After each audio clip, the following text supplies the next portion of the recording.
Hey guys, welcome to Nerdarchy for Nerds by Nerds. I'm Nerdarchist Ryan, and today I'm joined by the contingent. I'm Ted. Nate. And I'm Dave. So, sometimes it happens when we run D&D games. The romance, the fizzle, or the sizzle in your game. The spark. Turns into a fizzle. Turns into a fizzle. That's right. So what do we do to put the fizzle back in the sizzle back in our game?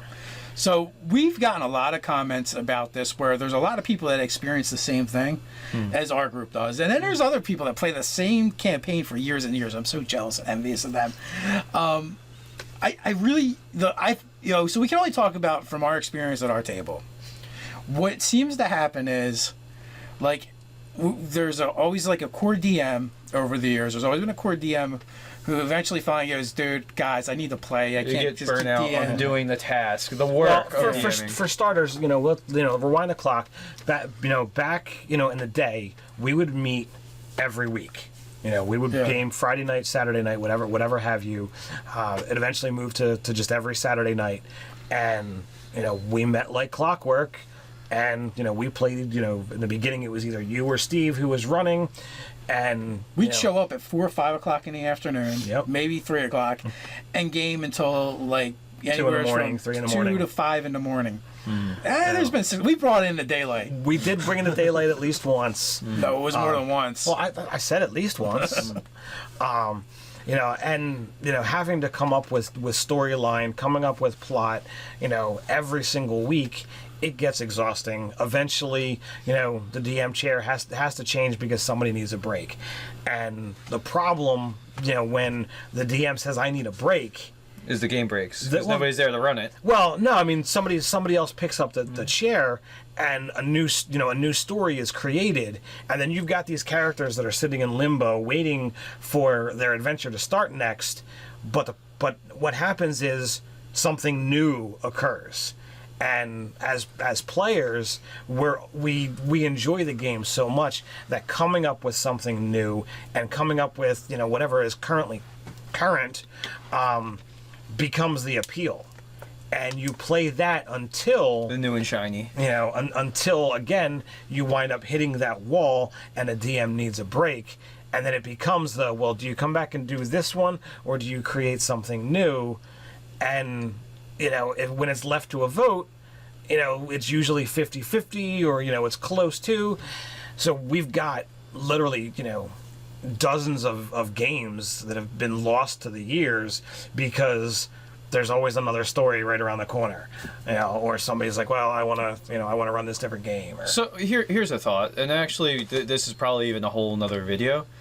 Maybe there should be a sort of defined story arc for the campaign, a campaign arc that this campaign should end at a certain point. There should be an end in sight, because what happens if you have a completely open loop narrative, that thing can go on infinitely. If you have an ending to the story that's satisfying, the dumping the one ring in the mountains of Mordor, it ends, the journey's done. But wait, later on, some years later, I really like those characters. Let's revisit it. Well, guess what? Now you have the Fellowship of the Rings begins, and you can have more adventures with that cohort of characters. Which is great, but we've never successfully done that. But we've never... Also, this is the part of the discussion. If most GMs, when they run a game, they don't have an end state in mind for the game. They don't have a mission done and complete. It can be completely derivative of what the players want out of the game. But if you don't have an end state for your game goes on ad nauseum, so it doesn't have an ending, so it'll never get to that state. So, I mean, you have to have an end in mind. I've have it be doable. If especially if you've been playing for years and that you only last a year and a half max. To try to chart something that's about that time. Chart something that ends. I've ran one game from start to completion once. And this was the game that I've talked about in other videos, where it was literally the multiple personality guy, and I had a start, I had a finish, and however the characters got through that arc, it was how it was going to happen. The game that I'm running here, I've got a lot of empty space in the middle to figure out what I need to do, but I have where I would consider 2 different possible campaign ending. of okay, well, if you meet this and you want to continue, this is the next goal and that's it. If you want to just stop here, we can close it off and say huzzah, it's done. Right, and the characters lived happily ever after. So I currently have 2 campaigns, and one is completely open-ended. I don't particularly know where the campaign's going. I'm just kind of like enjoying the ride. And that's generally how I've always run my games, which could be a problem. The other campaign, I actually do have something in mind. There is an end goal and an objective. From the DM standpoint. How the players perceive it, what they do, might be completely different. Unfortunately, I did actually have a couple players that come up with things that actually fall right into where I was headed. Yeah, where I was headed anyway. The other thing I think contributes to Fizzle as well, not just the GM burnout, but the missing of sessions. Player consistency. Yeah, I find the biggest mistake you can do is go, I'm not running my game without X players. Right? So, what I've done towards that end is now, like, I pick the date to run my games that I can get the most of my players to that table.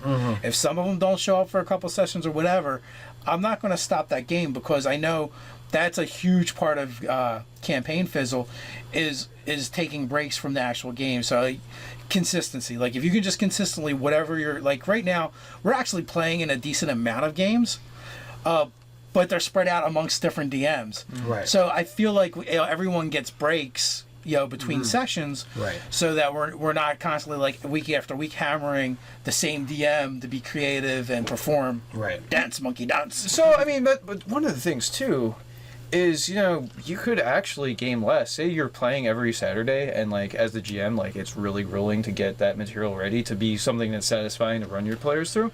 Like game once a month, and it's like more meaningful every time it happens because it happens less frequently. And what you do is you set a date and like, hey. What's that? We should pull his nerd card. So I mean, because like I like to do other things on my weekend days sometimes. So like you could say, okay, the third Saturday. Nerd card. Yeah. Doesn't want a game. The third Saturday of every month or whatever, we game, and like your players that consistently don't make it to the table, like maybe playing an RPG isn't the thing that they would most want to do with their time. Yeah, like that. So maybe those people are like, well, just don't bother inviting them because they're not going to be reliable. They're not going to make the time to play in your game. If that's an aspect of the Fizzle, that's a problem. Because we have certain people that have been unreliable in that regard. With previous iterations of D&D, it really fostered the, as some people call it, the murder hobos. You literally are an adventurer. You don't have, exact ties to anywhere, and you go off and do these grand quests. And, my problem as a DM was, well, what do you do with the players that aren't there? So that's what leads me to be I'm not running because the full table's not here. And we've had very interesting solutions to deal with certain things. We've done videos on them. And done videos on them. We've had, players killed right, trapped in items, whatever have you. And there's creative solutions to get around that.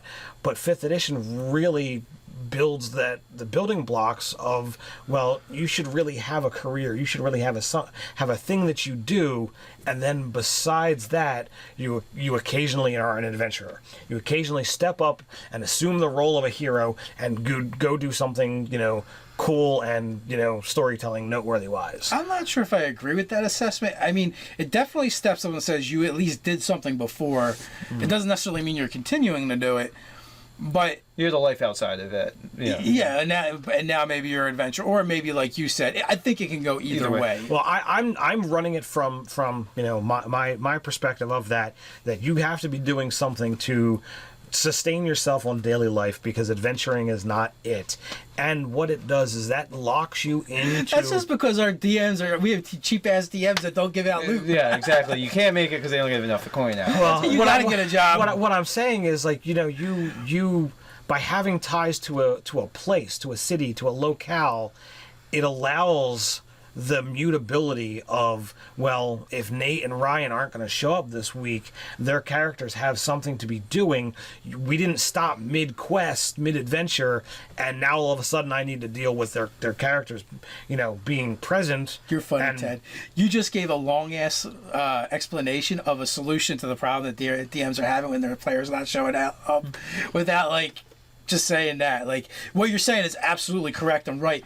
By having a central location, a base of operations for your players to always go back to, you're giving your players an out. So if they don't show up, the story continues. There's reasonable like it's like watching any episodic television show. Like sometimes it highlights on specific characters and other characters aren't present. Well, because they're off doing another mission, or they're off like gathering some resource or making a thing on a business contact. So I feel like that's what you're trying to say. Yeah, it's in a roundabout way. But no, that was a great tip for you guys out there, you know, for players and GMs.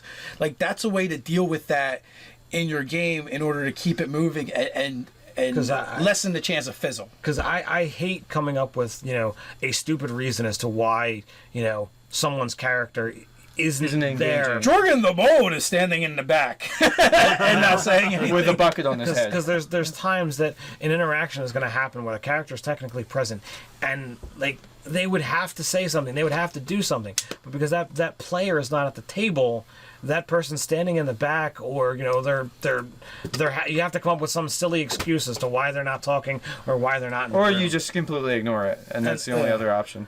Like, but like, it takes it, you know, in my opinion, it takes away from the immersion, the realness of it all, and I've hated it, and that's why I had that hiccup over the years, and that's why I've had, you know, the fizzle or the stall or the I'm not running tonight because of, and you know, 5th edition has cured that, you know, so I don't know.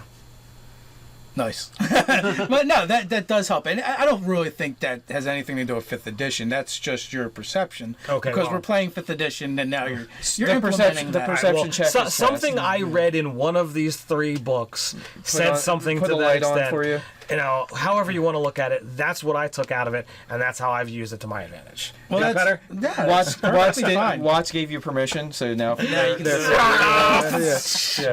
Yeah.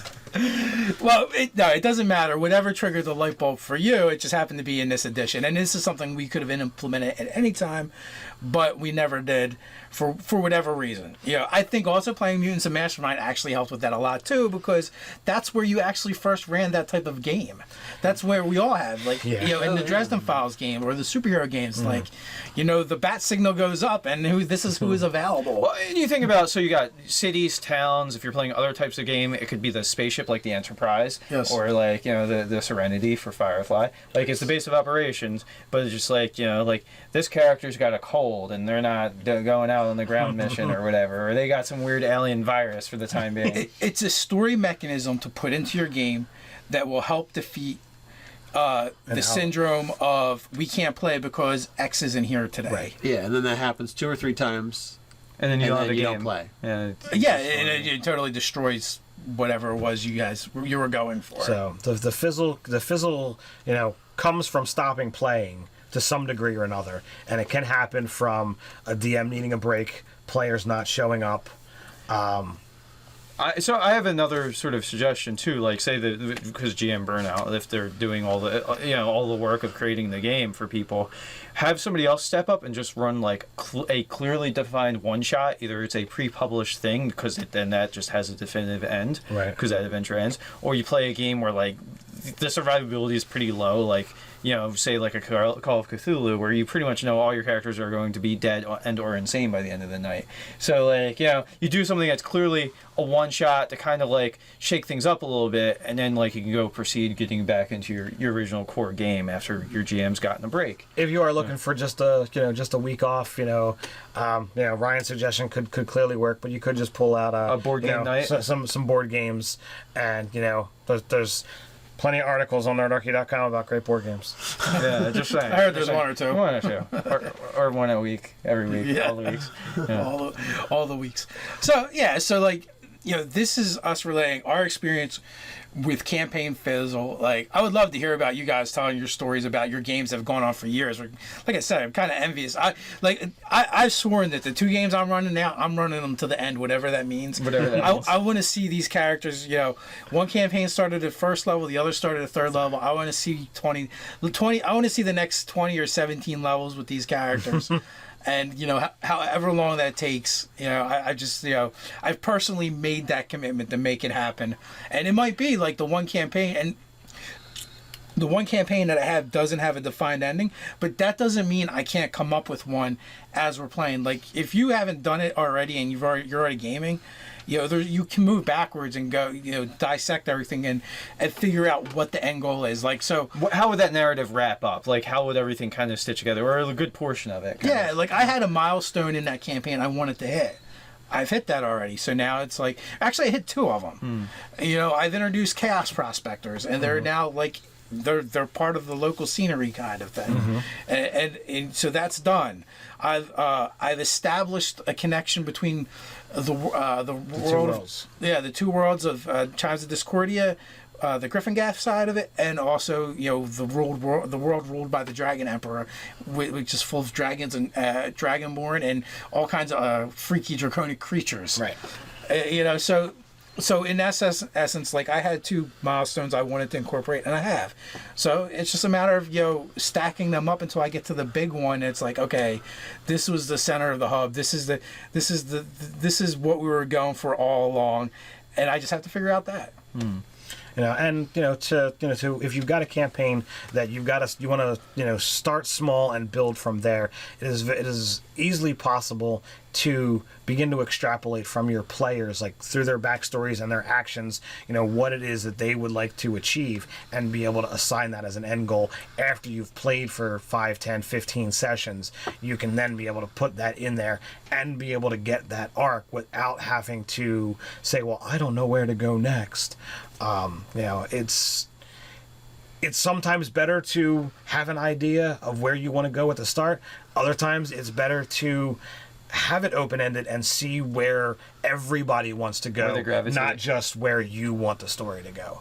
So there's definitely advantages, and you can manipulate it from either side. And I just randomly rolled in a DMG for what was going to happen in my campaign, so I already know. He's just going to slaughter everyone. Nate doesn't know, the dice know. Beer and burritos. So, how do I make that into the campaign arc? Seeking immortality. So why don't you guys share your stories about how long you've been playing a successful campaign, what you do to counteract Fizzle in your DMs. How does Stella get her groove back in your game? While you're doing that, feel free to click like, share, even subscribe. You can follow us on Twitter. Check us out at nerdarchy.com. You also join the conversation over on Reddit. So until next time, Stay nerdy.